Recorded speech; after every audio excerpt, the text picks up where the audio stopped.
This episode of Postcards from DCT was sponsored by Liz Coster, Royal LePage real estate broker and longtime supporter of Dunnville Community Theatre. To find out more about Liz and how she could help you find your dream home or help you sell your current home, check out her website at www.lizcoster.com.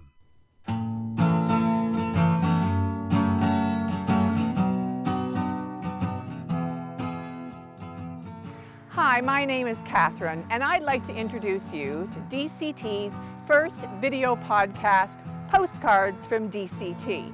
Live theatre is a passion for DCT members, so this video work is new to most of us, but we've embraced it, just as so many of us have had to embrace so many changes lately. In this first episode, and our Close to the Curtain segment, you'll be hearing from a lot of actors about funny things that have happened to them on stage. Keeping with the theme, we'll be hearing about both comedy and tragedy in our Dramatic Moments segment. Enjoy!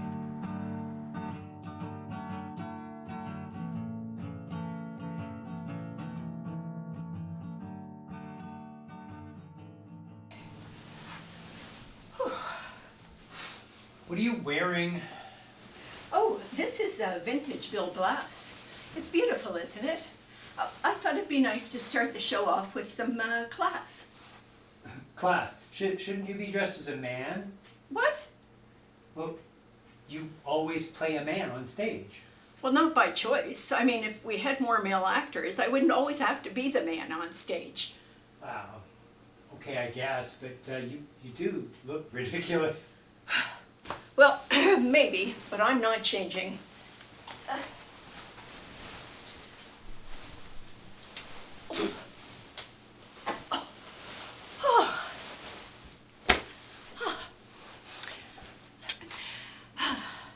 Welcome to DCT's Close to the Curtain. This segment is brought to you by a bunch of DCT members who are desperate to get any attention at all. Not me, of course. Anyways, we've all been told by spouses, friends, and teenage children, well, again, not me, because I don't have any of those things, but the rest, they've been told, find something to do, you're driving us crazy. So, Close to the Curtain, there are 10 segments in which we will have a look at the many things that happen behind the curtain, in front of the curtain, beside the curtain, and on your very, very rare occasions above or below the curtain. In this episode, we're going to be asking actors, what is the funniest thing that ever happened to you on stage? And because this is a new thing, I'm going to tell my own story first. In my early 20s, I was in a melodrama with DCT called She Done Him Wrong.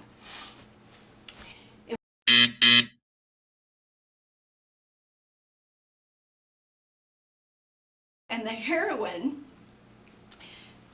doubles over in laughter, and when she does that, she farts so loud that everybody in the theater heard her. So at this point, the audience knows things have gone awry. We cannot pull ourselves together. The audience is beside itself with laughter. We had to drop the curtain and take a 5-minute recess before we could finally finish the play. And that is the funniest thing that ever happened to me on stage. So Claire just reminded me when she said in her intro to Close to the Curtain, occasionally above the curtain. I directed a play called The Sloth. Basically, the quick plot is that this woman has a sloth in her backyard, and her claim is that her husband, who is missing, just metamorphized into a sloth because he was so lazy. The sloth is never seen in the play. He lives in the tree, but he lives in the tree eating chips and drinking beer. So I had to invent and build a machine for dropping beer cans and chip bags out of the tree for the audience or for the cast to react to, and that was absolutely hilarious. We had a bunch of Pringles tubes that I loaded empty beer in, and then a pin went through the bottom of the Pringles can, and then a string went off to the side through hooks down to the side. And whenever it said in the script, a beer can falls from the tree, we'd pull one of these strings, and we had like 8 of these things up in the tree. And it was a real tree that I cut down from my property and brought in and cut a hole in the stage, so the guys who ran the stage weren't particularly happy with that day. So so that was above and below, was cutting a hole in the stage to put the tree in, and then putting empty beer cans up in the tree that we could drop during the play. That was a whole lot of fun. Audience loved it. I'm a dancer, and this year I did a musical theater solo, and the whole point of it was that I'm a Spanish model having a breakdown, and that was the whole concept of my solo. So I had a prop. It was a table and like a corded phone that I carried around with me everywhere, and there was one part in my dance where I'm supposed to put the phone down and like stomp away because I was really upset about this thing. But I threw my phone, like just threw it across the stage, off the table, totally by accident, not supposed to happen. And I'm walking away from my phone, continuing my dance, and thinking the whole time, I need to get that back for the rest of my dance. I'm not sure I'm gonna do that. So, as I was like walking back, trying to figure out a way to pick it up, I grabbed the base of the phone and tried to get the cord, but I just hit myself right in the head trying to pick it up. It was a whole thing. But like I finished the dance and it was totally fine. So did you get a lot of laugh? Was it audience? Oh yeah. It was pretty great. Good. Okay, funniest moment for me was the first time I played Cora in Calendar Girls. It was with Theatre 17 in Dryden. And right at the end of Act 1, most of us are on stage with almost no clothing on, and I'm at the piano. My robe is fallen right down, so I'm basically topless with my back to the audience. And everyone was so excited when the lights went down. They rushed off the stage, including the woman that was supposed to help me get my robe back on. So I was still on the stage. Just as the lights came up, she realized that she had to help me out, and so I remained incognito. I got my robe on and I got to exit the stage, but it was going to be a very long intermission for me otherwise. Well, I've had quite a few of them actually, but my favorite one was when we did Cinderella Waltz, which was kind of an adult version of Cinderella, and he was in it over there, and he was Mr. Snow, and all he wore through the whole play was red long johns because he could never find his pants, and his daughter was Rosie Snow, and then I played the rather insane stepmother, and my 2 daughters, Goneril and Reagan.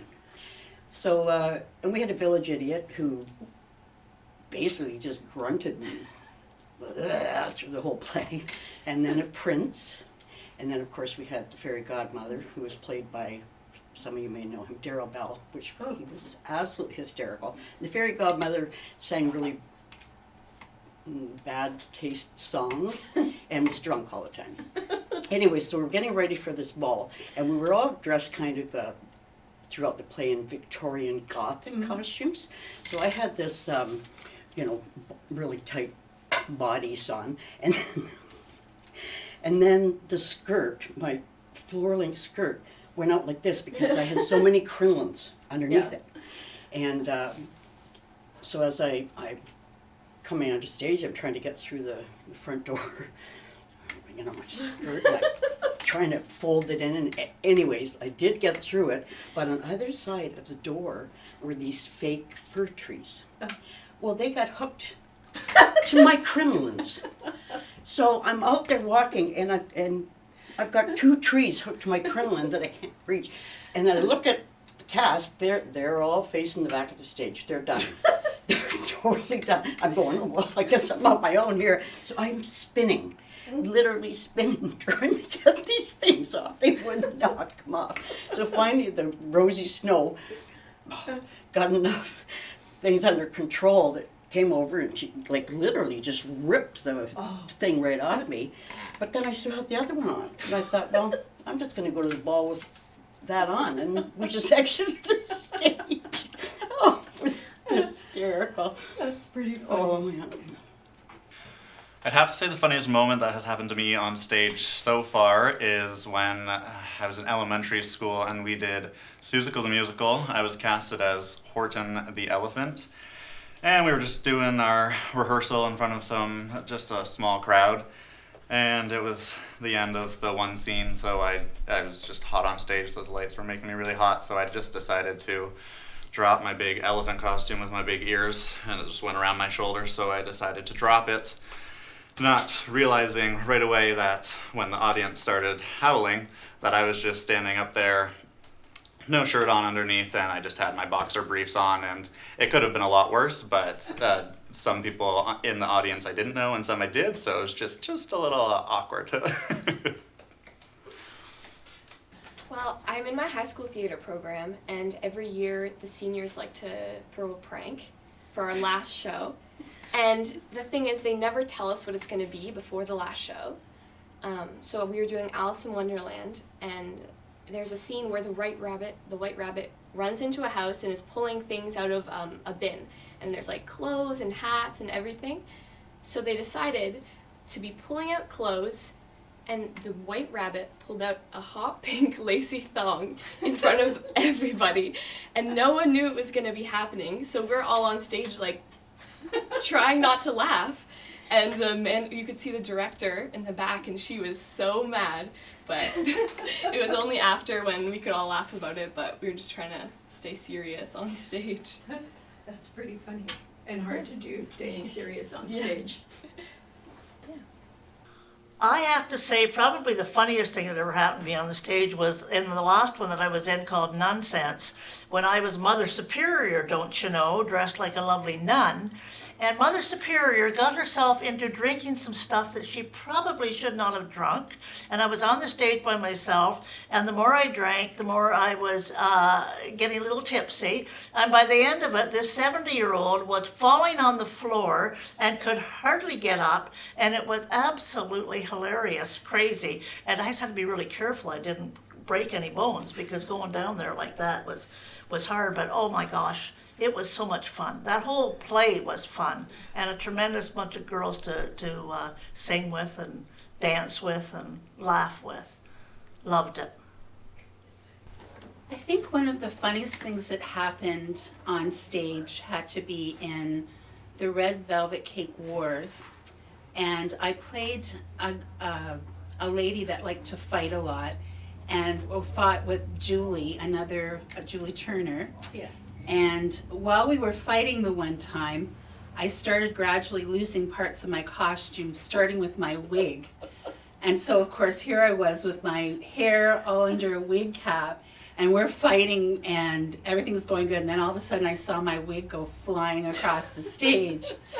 And so Julie and I both started laughing, of course, and we just kind of pretended that was supposed to happen. But that was, certainly one of the funny things that happened in my Dunville career.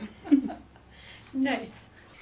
Funniest thing that ever happened to me on stage. We were playing in a play called In One Bed, Out the Other, and I was working with Julie. And at the time, she had long, thin, frizzy hair. So we were locked in a love embrace. And as I took a breath, I happened to suck in her hair, which I immediately started choking. So I had to turn her with my back to the audience so they couldn't see me. And there I was trying to get her hair out of my throat. Luckily we did, without Julie erupting into laughter and ruining the play. But that was a pretty fun time. Yes, it was good. Tery talking for camera 1 and for camera 2. Let me see. Funniest moment on stage. This is it. That was it. Cut. Oh, the funniest thing that ever happened to me on stage, unintentionally, was in my very first production with DCT. It was Red Velvet Cake Wars. And I played a very serious court-appointed psychologist, and I carried a notebook with me, and I documented all of these things in this notebook. And we came to a pivotal point in the play, And here I am waving, it's all in the notebook, and it went sailing across the stage. And when I get nervous, those of you that know me, I giggle. And I giggle, and I giggle, and I giggle. And God bless Jordan Heron for bailing me out of that nightmare, because I had no control over myself. It was the hardest thing to get it back, and he just acted like, oh yeah, this is part of the play. Picked up the notebook, handed it back to me, and I got it back together. The audience loved it. I was mortified, but that's my funniest moment. Well, apparently one of the funniest moments was when Tracey Stirling whipped her notebook across the stage, and I picked it up and handed it to her, but I literally have no recollection of that. Sorry, Tracey. For me, the funniest thing that happened on stage was actually intentional. I think it was Red Velvet Cake War, where I played a guy who was missing an eye, or who had a fake eye. And my friend Adam Smith, who makes props in the film business for a living, I emailed him and said, I need an eye, Adam. And so he sends me this fake eye, which I can, scrunch between my eyelids there. And I would wander around, and then people would randomly pat me on the back or hit me in the back of the head, and the eye would pop out. And it was hilarious. The only unintentional thing was when it did one evening pop into the audience, and they had to give it back to me. Well, that was funny. Okay, some of it was funny. Well, maybe you had to be there. Now prepare to be educated with.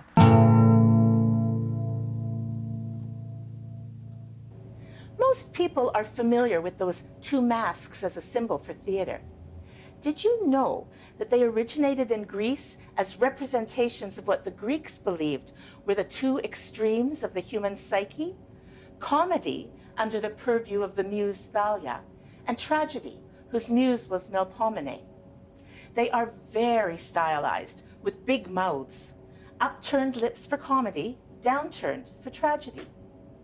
These masks were made of wood, leather, or linen. None have survived to our time. But we do know what they looked like, because the theater festivals, which stemmed from the religious rites honoring Dionysus, were such an important part of Greek culture and society that there are many terracotta sculptures representing them, and pictures on vases. The masks served a number of purposes. First of all, the play was performed in the orchestra, literally the dancing place. Remember, this theatrical tradition grew from the stylized dances of the chorus of men performing hymns to Dionysus, which was a circle or semicircular area at the foot of a hill, and perhaps with an audience of thousands seated on the hillside. I think it's still a wonder of the world that the acoustics in these ancient theater spaces were so perfect. But subtle facial expressions were not part of acting in those days. The distance was too great for most people to see. So masks gave people, the audience, a face to look at. And as a god may well be one of the characters in the play, a mask prevented the blasphemy of using your own face as an actor to portray it. Another essential point is that Greek plays only ever had 3 actors. That was just the rule. So obviously actors would have to play more than one character, and a mask made that simpler. Only men were actors, so a mask also helped create the illusion of a female character. Now, remember, even though the acoustics were, and remain if you ever get a chance to go to Greece and visit a theater site, basically perfect, the acting style was declamatory. Large gestures, easy for everyone to see. And because the words were so important, the masks had really big mouth spaces so that the actor could be certain to exaggerate his articulators and be clearly heard and understood. This has been Ellie B of the DCT, bringing you another dramatic moment.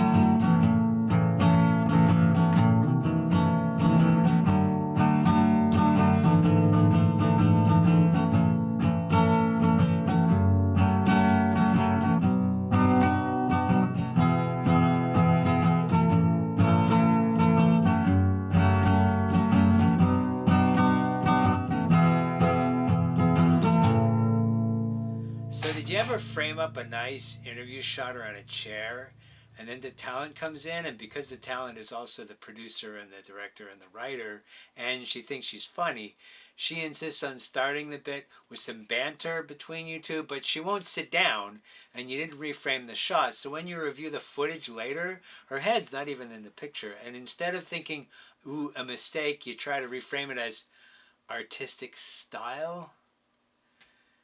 Yeah. Oops.